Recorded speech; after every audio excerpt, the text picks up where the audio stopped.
स्वामी समर्थ अक्कलकोटचे दैवत, दत्तात्रयांचे परिपूर्ण तृतीय अवतार, ज्यांच्या कृपाशक्तीने मृत सुद्धा उठून काम पूर्ण करत. होय, हे खरे आहे आणि हेच एका साक्षात अनुभवी साधकाने म्हणजे मोहनजींनी अनुभवले. आज आपण ऐकणार आहोत मोहनजींच्या मुखातून एक अशी घटना जी केवळ ऐकण्यानेही अंगावर शहारे आणते. स्वामी समर्थ हे केवळ संत नव्हते, ते चैतन्य रूप होते. त्यांचा जन्म, त्यांचा प्रवास आणि अक्कलकोटमध्ये त्यांचे वास्तव्य हे सर्वच अलौकिक होतं. स्वामी समर्थांनी हजारो लोकांना रोगमुक्त केलं, संकटातून बाहेर काढलं आणि अनेकांना आत्मसाक्षात्कार दिला. असं मानलं जातं की त्यांनी शिर्डी साईबाबांमध्ये अर्धा आत्मा समर्पित केला. स्वतःच्या मृत्यूपूर्वी त्यांनी हे घडवून आणलं, कारण त्या आत्म्याचं कार्य पूर्ण व्हायचं होतं. हे सर्व आपल्याला थोडं अविश्वनीय वाटू शकतं, पण जेव्हा मोहनजी सारखा अनुभवी योगी प्रत्यक्ष अनुभवतो तेव्हा ही गोष्ट खरी वाटते. मोहनजी कोण आहेत? मोहनजी हे एक जागतिक आध्यात्मिक गुरु आहेत. त्यांचा उपदेश, आत्मज्ञान सर्वसामान्यांपर्यंत पोहोचवणे. ते कोणत्याही संप्रदायाचे नाहीत, कोणत्याही रूढीचे गुलाम नाहीत. ते म्हणतात, तुमच्या अनुभवातून देव जाणवा. आणि म्हणूनच जेव्हा मोहनजी अक्कलकोटला पोहोचतात तेव्हा काहीतरी अनपेक्षित घडतं. अक्कलकोटची यात्रा आणि रहस्यमय अनुभव.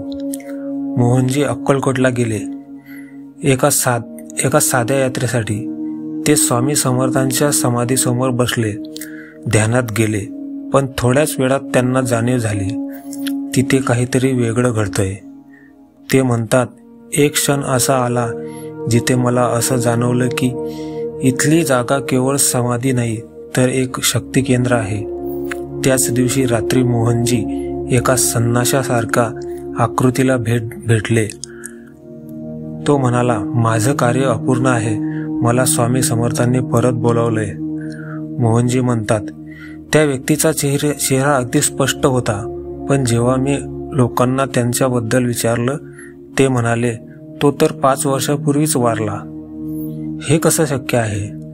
स्वामी समर्थांची ती सवय, जे अधुरं आहे ते पूर्ण करण्यासाठी मृतांना सुद्धा बोलावणं, मोहनजींनी प्रत्यक्ष अनुभवली. ह्या घटनेमागे एक खोल गूढ आहे. स्वामी समर्थांना वेळ आणि मृत्यूच्या सीमांनी काही फरक पडत नाही. ते कालातील आहेत, त्रिकाल तज्ज्ञ आहेत. जेव्हा काही आत्म्याचं कार्य अधुरं राहतं किंवा काही सेवा बाकी असते तेव्हा समर्थ त्या आत्म्याला क्षणिक रूपात पृथ्वीवर परत आणतात. ही कृती भौतिक नियमांवर बाहेरची असली तरी आध्यात्मिक विश्वात ती अगदी नैसर्गिक आहे.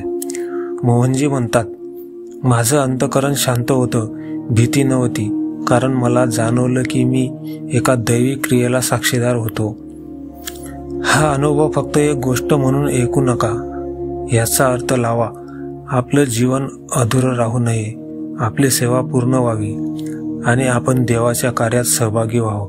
मोहनजी म्हणतात, स्वामी समर्थ अजूनही कार्यरत आहेत, फक्त आपल्याला त्यांची अनुभूती घ्यायची तयारी हवी.